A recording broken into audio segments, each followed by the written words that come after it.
Hello, everybody. Welcome to the channel. If you do not know who I am, my name is Yousef Benhamida. I'm the CEO and founder of a company called Humboldt Secret Supplies, an agricultural company supplying plant nutrients to the world, or anybody who wants to grow a plant.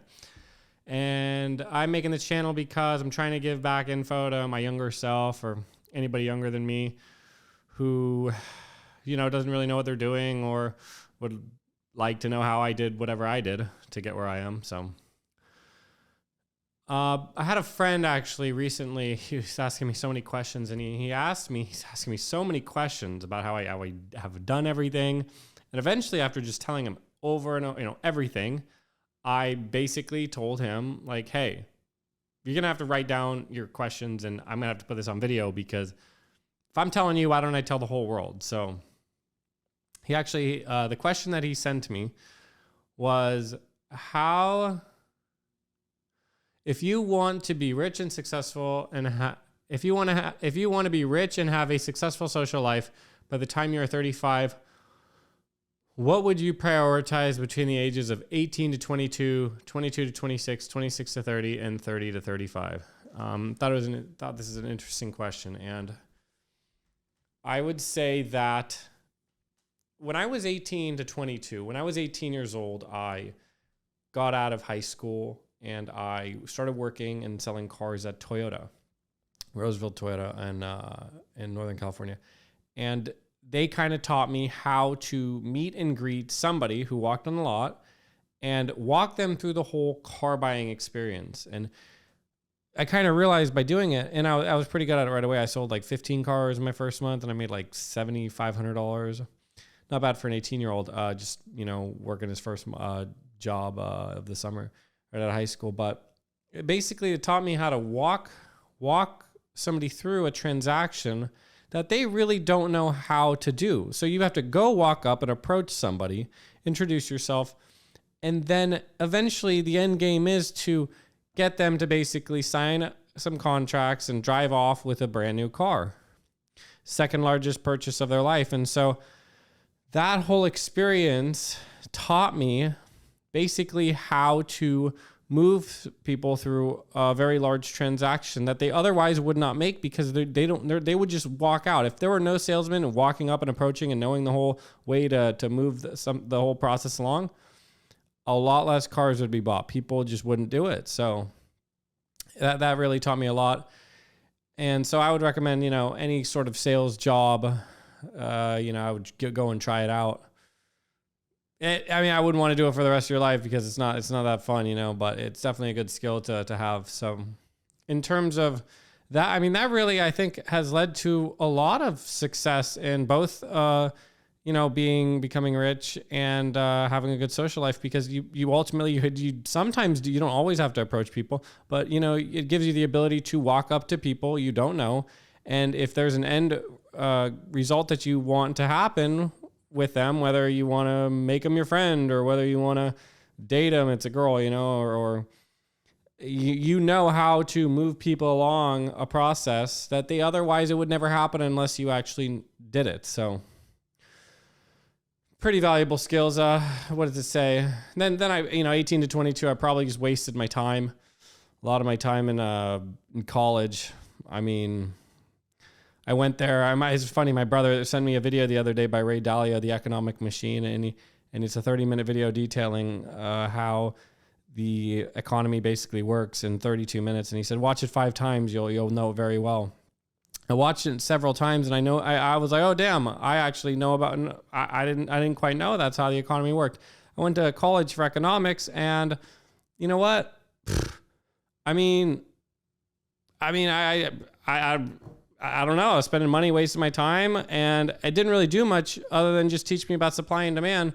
And so I eventually dropped out when I was 22, and just went to basically the streets and just tried to make money without any money, and not so much education about how the world really works. So, but it felt right. So I definitely had to do it. So it just depends on what you want to do between 18 and 22. Not everybody's like in a rush to go, become rich, or, people want to join a fraternity in their college, or some people want to work, or some people don't want to go to college. Everybody's really different.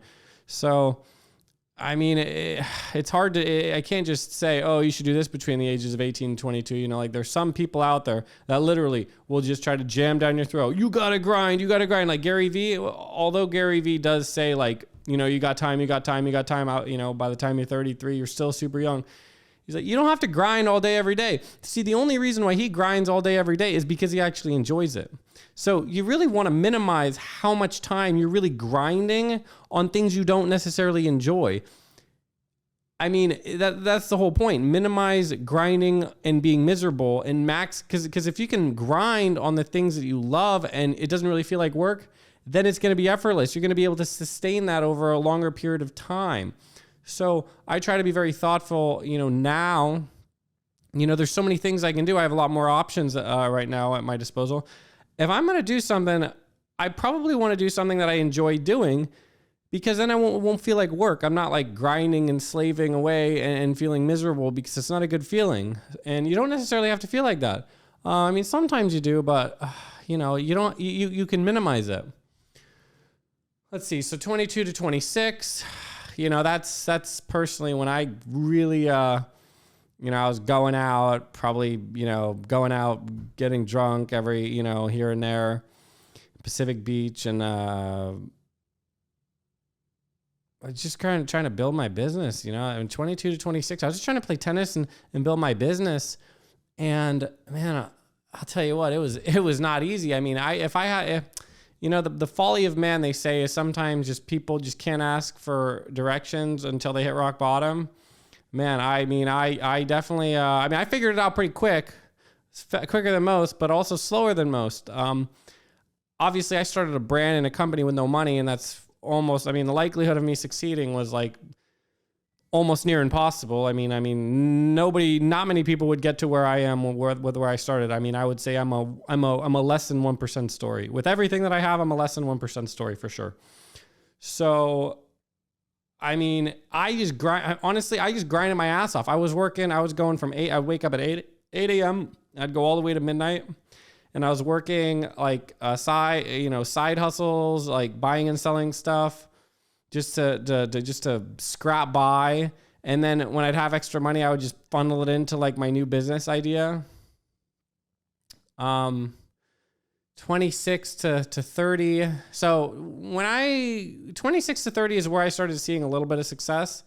So I had a girlfriend at the time, and I'd probably recommend having a girlfriend, because if you have a girlfriend early on when you're really like trying to build something, honestly, it'll save you a lot of time. And this is for the guys. I'm really talking to the guys out there. You'll save a lot of your energy. You know, you won't be like chasing after girls. You'll be kind of like a steady relationship at home, and you can like focus on your business and stuff.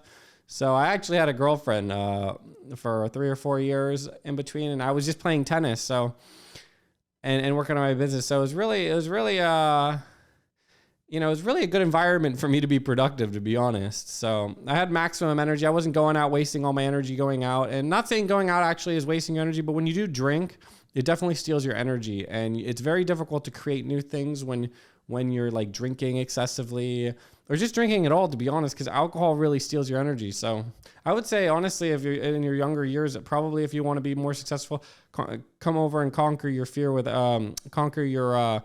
you know, over drinking. And I'm saying, because I know there's so many people out there that are over drinking. Even a few drinks, you know, leads to more. So I would say minimize, if not completely get alcohol out of your life. 26 to 30. So started getting a little bit successful. 29, I think I started getting decently successful. I ended up buying a Ferrari. It was a sweet Ferrari. It was a Grigio Silverstone Ferrari. And it was sweet. It was on camel interior, and I drove around in that thing, and I made up for lost years in college and like when I was younger, and I just went out and I partied. I partied for probably a couple of years, at least probably 2 or 3 years. I thought I was just going to do it for 1 year, but I kind of got like sucked into it a little bit. So, yeah, I would just say, definitely, I could have minimized the amount I did it. Like, I definitely did not have to drink so much, and like I really harmed my body. And definitely things started going wrong. Like, things definitely started going wrong. But what was good was that I was socializing so much. I mean, I'd be out 4 times a week, socializing for like 8 hours a day. You know, I met thousands of people in the city, you know, of all people, you know, social hierarchies. And honestly, I developed an amazing amount of social skills. I learned how to be around the opposite sex and how to act around them even better, you know, higher levels of them. And I mean, the only thing I would take back is the amount of drinking that I did, you know, and other stuff, you know, so I don't think it was necessary. I really did a lot of damage on my body with the amount of drinking I did. You know, everything kind of suffered from that. Like I wasn't playing as good of tennis, and my business kind of suffered because, you know, it's just really hard to like grow and get better at something when you're poisoning your body and mind.